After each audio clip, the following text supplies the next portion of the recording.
The views and opinions expressed on America's Workforce Union podcast and its digital media channels are solely those of the speakers and do not necessarily represent the views and opinions of the producers or sponsors.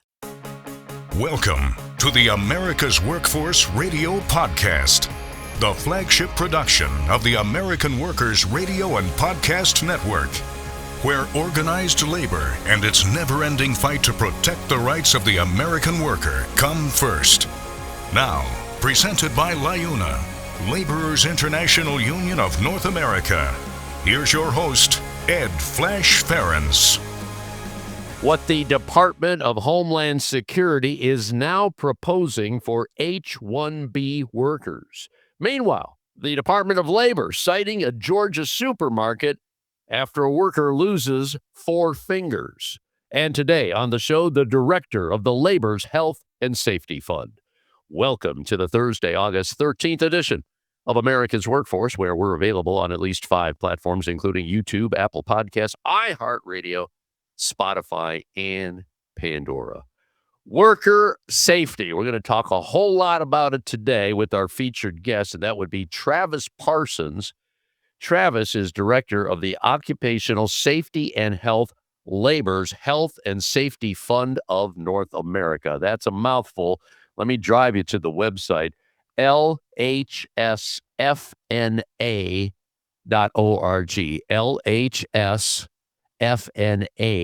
LHSFNA.org. With 25 years of experience, Travis is a leading advocate for worker safety and well-being across the U.S. and Canada.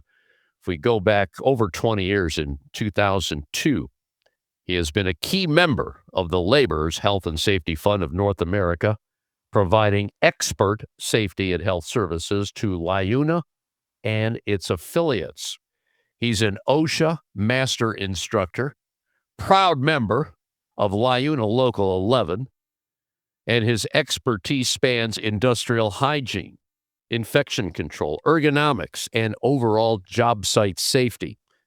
He holds a bachelor's degree in physiology and a master's degree in occupational safety and health, both from West Virginia University. He's going to talk about his background, how he got involved in worker safety, which is a big part of labor history. You take a look at the history of organized labor, and worker safety plays a big part. That's why this is a perfect show for our series that we started last week called Labor 132, the 132nd anniversary of the creation of Labor Day as a national holiday. We'll talk about worker safety and health hazards like extreme heat, trenches, silica exposure, traffic work zones, and construction industries. So Travis Parsons, Director of Occupational Safety and Health for the Labor's Health and Safety Fund of North America, and of course, LIUNA, presenting sponsor for many years of America's Workforce. We appreciate what they do for us. Now, brief look into the world of labor. The segment brought to you by Boyd Watterson Asset Management. You can find more at boydwatterson.com. Talk about worker safety. How about this story? The U.S. Department of Labor has cited a Georgia supermarket, Piggly Wiggly, for safety violations after a meat department worker suffered an amputation. The department's Occupational Safety and Health Administration found that in January 2026, this year, RBG Foods Incorporated, operating as Piggly Wiggly, tasked the worker with cleaning a commercial grinder. Well, a coworker stepped on the machine's foot control pedal, which started the grinder, pulling the employee's hand and causing the amputation of 4 fingers. OSHA cited the employer with a willful violation for bypassing the machine's safety guards and exposing workers to hazards like moving parts and flying debris. The employer was also issued a serious violation for failing to establish a program for the control of hazardous energy, and an other than serious violation for failing to report the amputation to OSHA within 24 hours of the incident. Gee, I wonder what the fine's going to be on this one. The Department of Homeland Security has submitted a proposed rule that would eliminate the 60-day window for H-1B workers to find new employment after a job loss. Now, since 2017, DHS regulations have provided H-1B and other workers with non-immigrant status a grace period to find another employer to sponsor or change status before their period of authorized stay expires. Well, the elimination of this rule would create immediate legal consequences for workers affected by layoffs. Now, this is the latest of several changes to the H-1B Specialty Occupation Worker Visa Scheme, as they call it, with a final rule released on Friday requiring covered employers to submit a $4,000 biometric screening fee for applications for extensions of stay, and another fee, $4,500 for what's called intra-company transfers. Previously, covered employers only paid biometric screening fees for initial approvals of status or changes of employer. So, bottom line, employers are not going to do this. There's going to be a lot of issues with H-1B visas, especially in specialty occupations. All right, we're going to take a quick break. When we come back, we're going to talk worker safety with the director of the Occupational Safety and Health Labor's Health and Safety Fund of North America. Once again, you're listening to America's Workforce. You're listening to America's Workforce with Ed Flash Farrens. It takes LIUNA to build North America's infrastructure. From roads and bridges to schools and skyscrapers, the men and women of LIUNA, the Laborers International Union of North America, build the projects we depend on. From constructing the Freedom Tower on the site of the former World Trade Center to untangling Washington, D.C.'s congested interstate, LIUNA members do the work that matters. Find out what it takes to be built by LIUNA at liuna.org. That's liuna.org. America's Workforce is brought to you in part by the United Steelworkers. You can find more at usw.org. America's Workforce is presented by the Laborers International Union of North America. Feel the power right now at liuna.org. America's Workforce is brought to you in part by the Communication Workers of America. You can find more at cwa-union.org. Are you an experienced mechanical insulator looking to take your career to the next level? Insulators Local 50 in Central Ohio has steady work for a number of years. Insulators Local 50 offers a total wage and benefits package that can't be beat. It's not just the competitive wages. Local 50 also provides medical, vision, and dental insurance with no paycheck deductions for you and your family. Don't miss out on the chance to secure your future. Join us at Insulators Local 50. Earn great pay and the best benefits. Visit insulators50.com/AWF50 to fill out the online form, and a Local 50 representative will call to begin the process. Now, back to America's Workforce. Here's Ed Flash Farrens. And remember, you can check us out on Facebook or follow us on X, formerly known as Twitter. That would be AWF Union Podcast. AWF Union Podcast. Worker safety. Clearly one of the most important topics. If you're not safe on the job, what good is the job? And I'll tell you, unions have a long history of trying to protect you as a worker on the job. Our featured guest today, this is part of our series we call Labor 132. This coming Labor Day is the 132nd anniversary of the creation of Labor Day as a national holiday.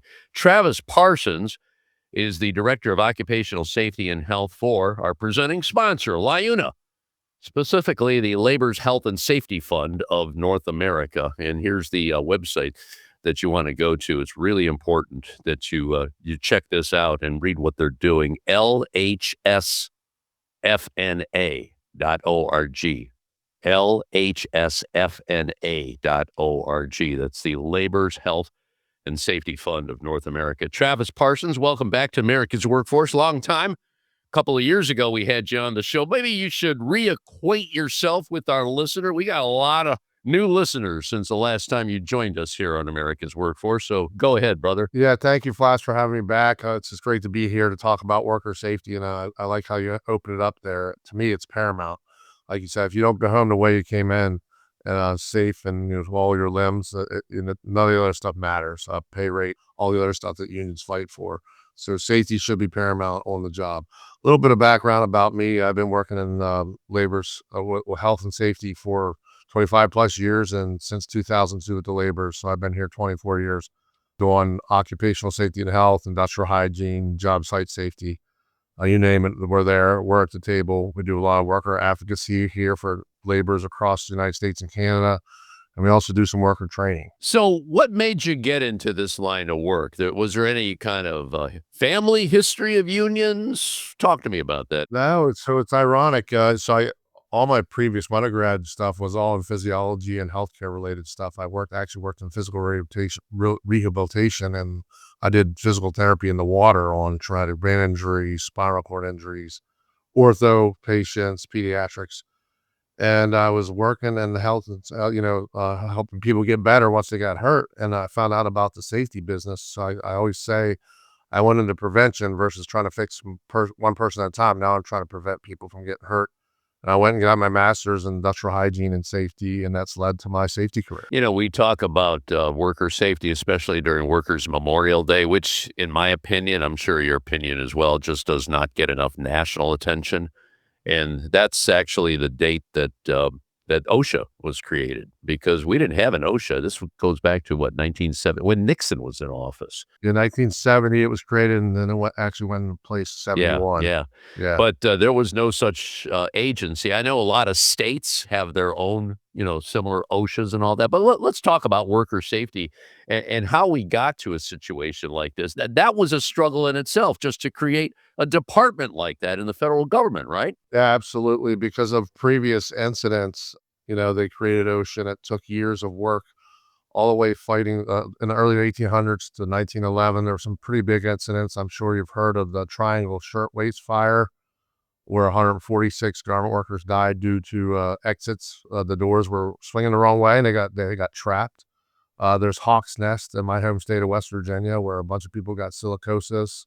There's a lot of coal mining incidents throughout the country, especially in Appalachia.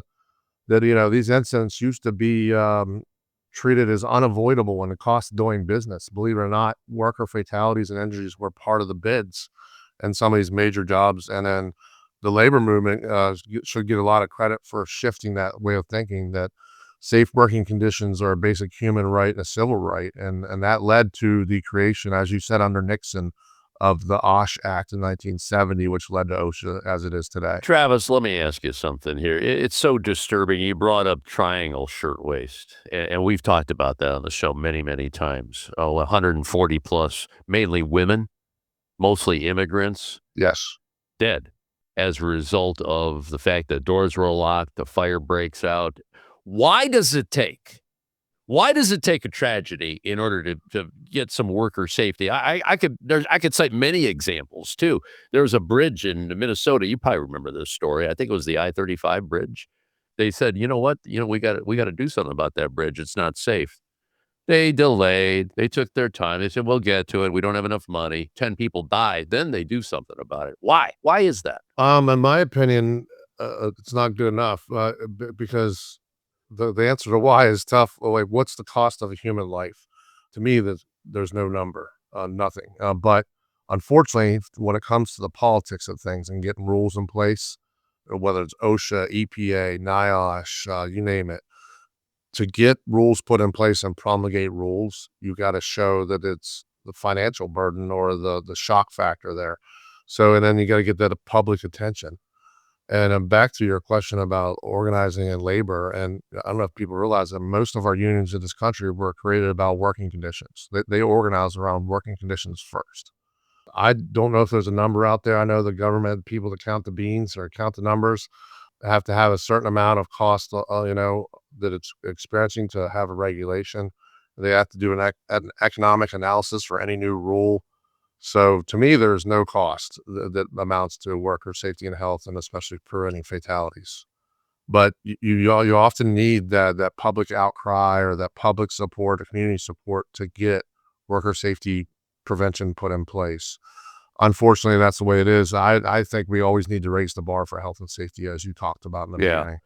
I had a conversation last year. Jordan Barab was his name. Those of you listening, if you just go to awfpodcast.com, you should be able to find that episode. And Jordan worked for OSHA, and he does a newsletter called Confined Spaces, and he talks about violations in various areas that should be actually get more attention, should be getting more attention. One of the things he brought up, and I saw this on the sheet that you sent me here, trenches, probably the most preventable when it comes to injuries. I mean, and in the laborers, okay, this is perfect. This is right in your wheelhouse, because the laborers, as we speak right now, are probably digging trenches, but there's a lot of folks that are in non-union situations. You have certain guidelines when it comes to digging trenches. Maybe you could speak to that and show that. And this is what I call the union difference. I think it's important that people know the union difference. If you're going to be digging a trench, you should be in a union. Talk to me about that. Absolutely. Yeah. So across the country, there's rules in place through OSHA, whether you work at a state program or federally, that protect you union or non-union. The difference, and I love that you brought up the union difference. The union difference is that voice, that ability to speak up. If you're not comfortable speaking up yourself, you have a steward on the job or a business agent on the job that you can report to and speak up on your behalf. Non-union folks don't have that. But yeah, trenching. Let's dig in on that. No pun intended. There's people out there digging right now, and unfortunately, about once a week, somebody dies in a trench, whether it's a collapse or a bad atmosphere. Completely 100% preventable. If you follow the regulations and the best practices in our industry of way of doing things, every trench collapse and or hazardous atmosphere or other hazard is completely preventable. You should never have that happen on your job. Whether you slope it, shore it, or shield it, there's protections out there. If you follow them, that should never, ever happen. And then just you brought up Jordan's name, actually, just so you know, Jordan Baraba, I worked with him my entire career.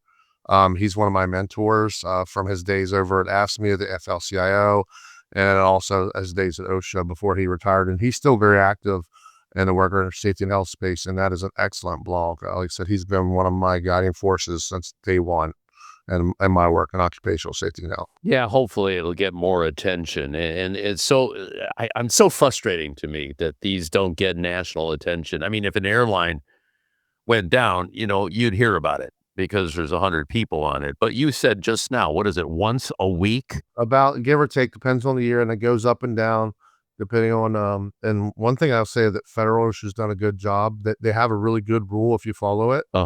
And they've done these national emphasis programs, which means they hone in on a hazard and they increase their inspections on that, and then really, really take a look at these hazards as they exist.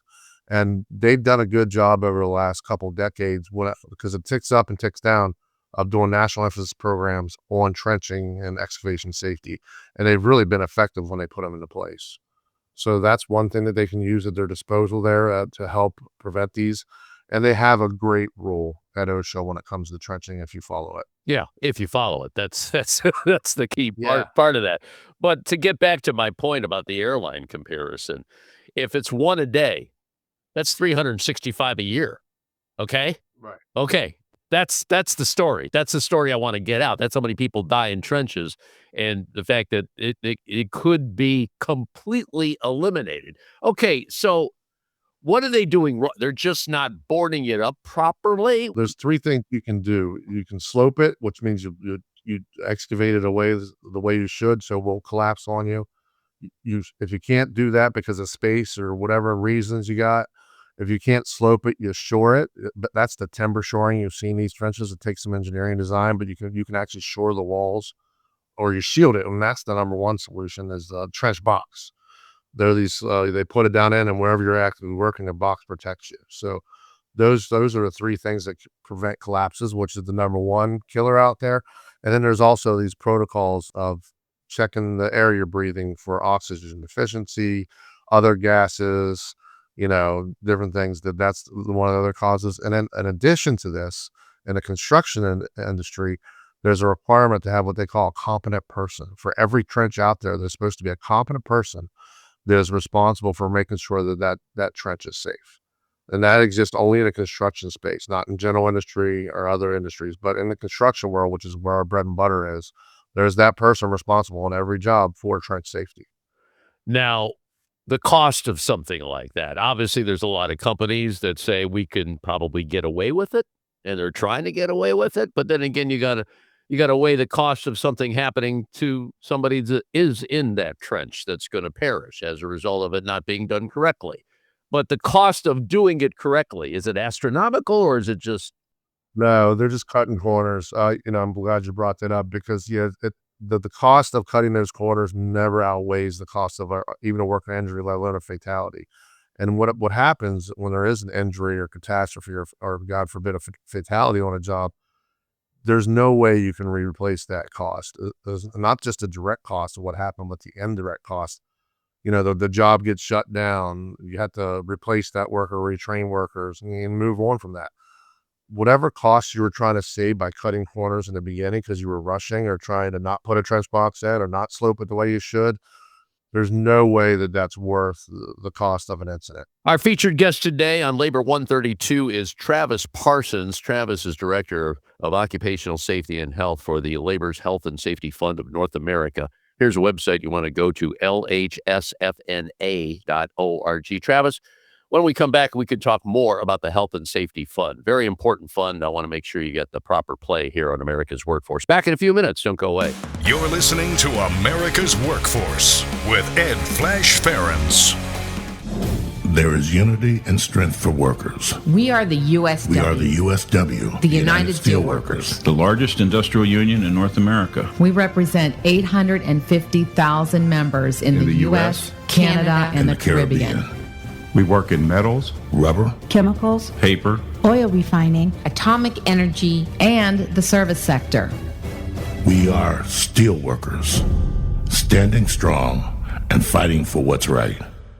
This segment of the show is brought to you by the Brotherhood of Maintenance of Way Employees Division of the International Brotherhood of Teamsters. For more information, please visit bmwe.org.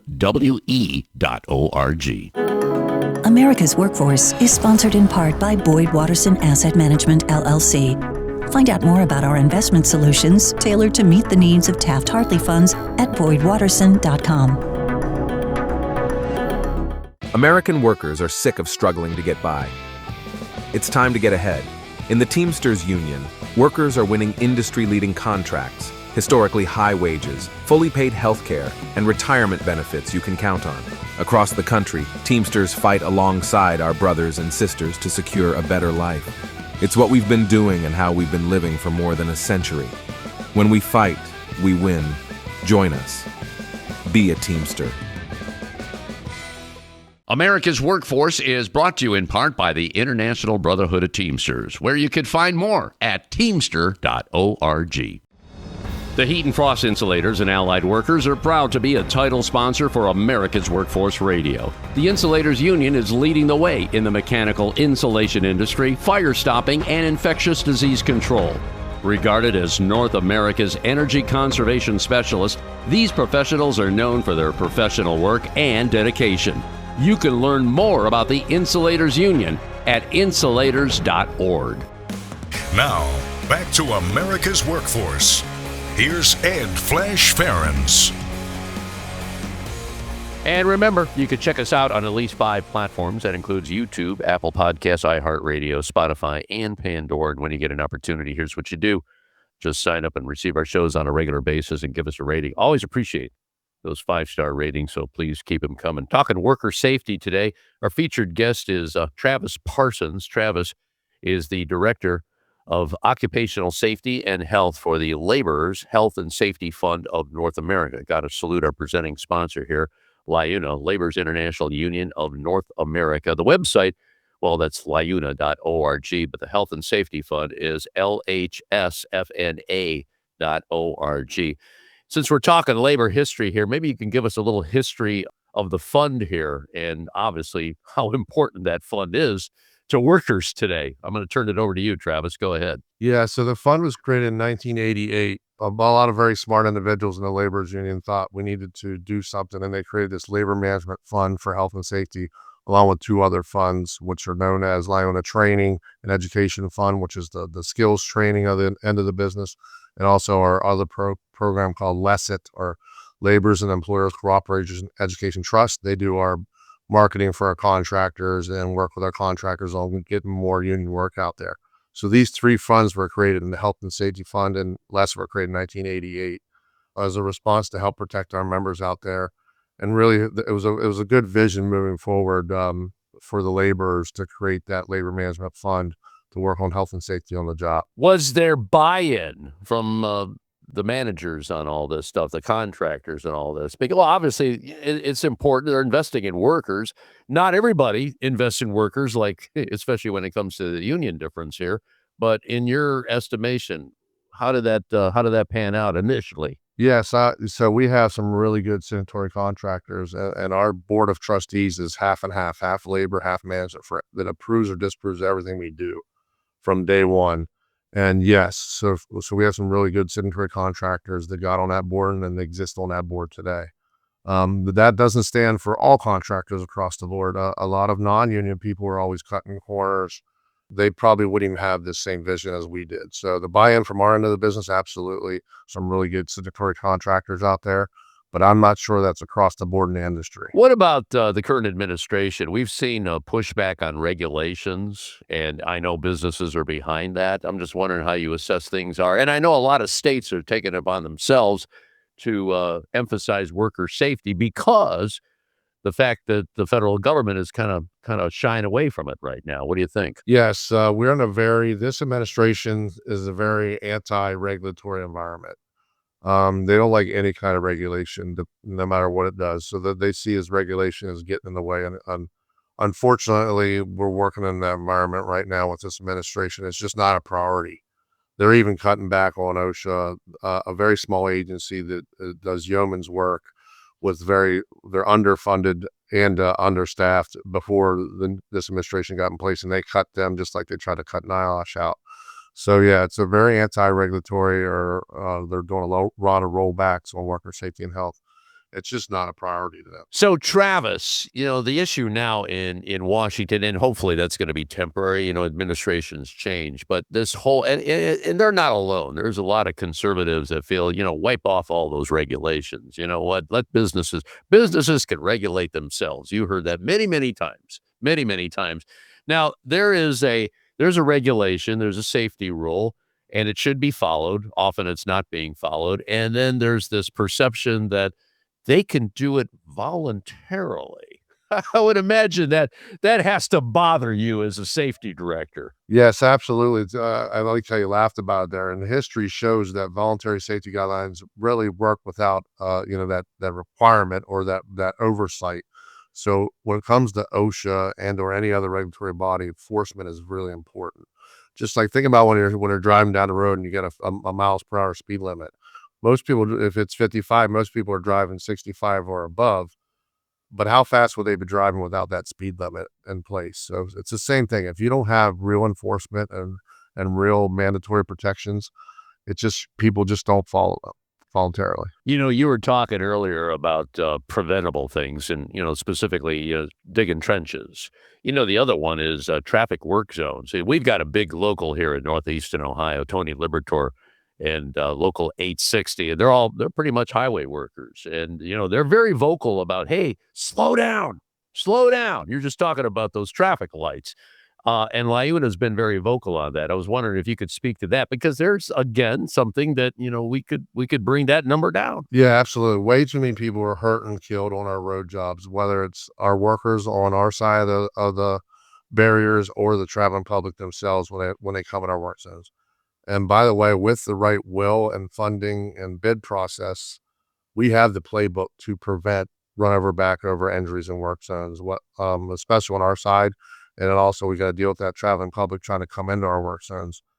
It's the will and the way to make it happen. We know how to prevent these, just like with the trenching incidents. We know how to prevent run-over and back-over incidents, but we got to pay for it, and we got to make it a priority and enforce those rules.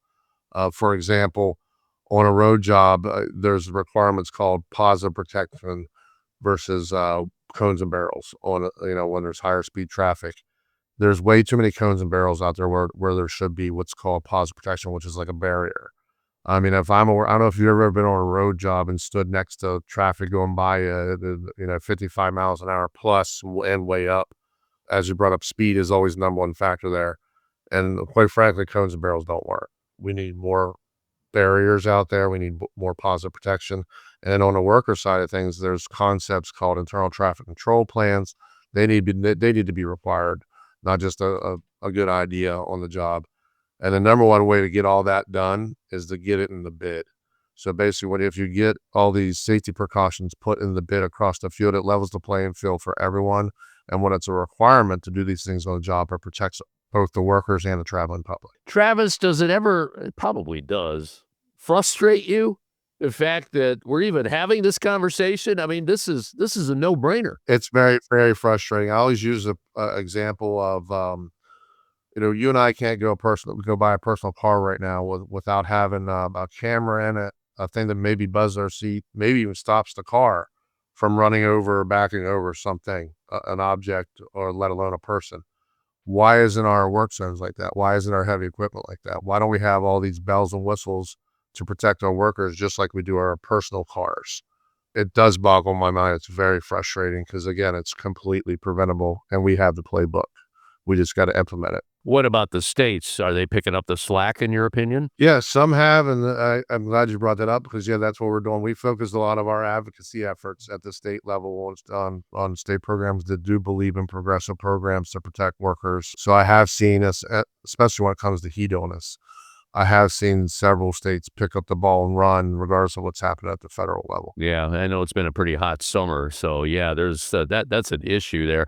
And again, is this something where companies are, well, I guess they got a lot of money to fight any possible move by what you're trying to do over here to keep workers safe. Is that pretty much the case? It's a fight against big bucks? They see any kind of regulation as getting in the way, and red tape. So it is a fight against corporate America's big bucks and the lobbying for an anti-regulatory environment and shift in responsibility and shift in priorities. When it comes to states, I had a recent story about New Jersey, and you're probably familiar with the legislature over there. They got a lot of union members in the state legislature and also in Congress. Don Norcross, for one, he comes from the IBEW.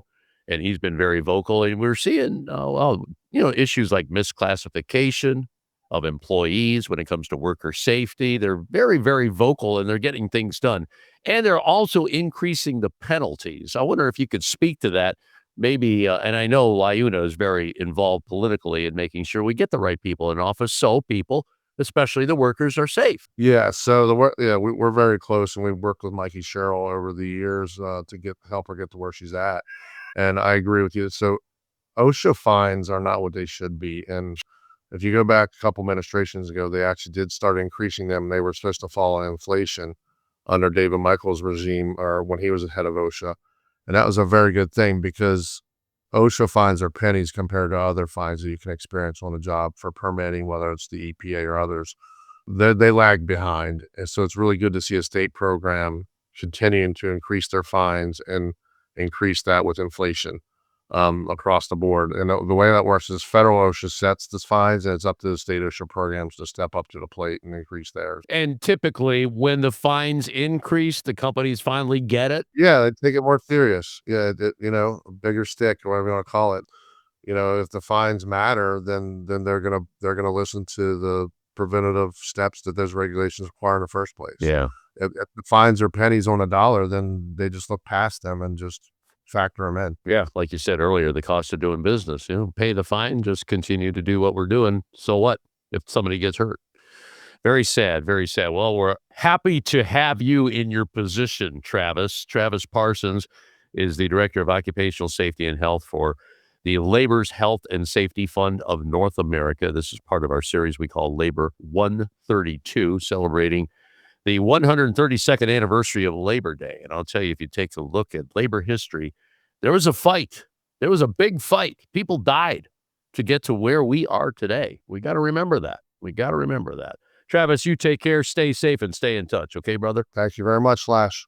And that'll be it for another edition of America's Workforce. Tomorrow, we'll talk about Proposition 45, what it could mean in California with the head of the state building trades. Until then, all of you, have a safe and wonderful day. That concludes another episode of the America's Workforce Radio Podcast. Thanks for listening, and be sure to subscribe so you never miss a show. America's Workforce is a production of Labor Tools and BMA Media Group. Find out more information online at labortools.com.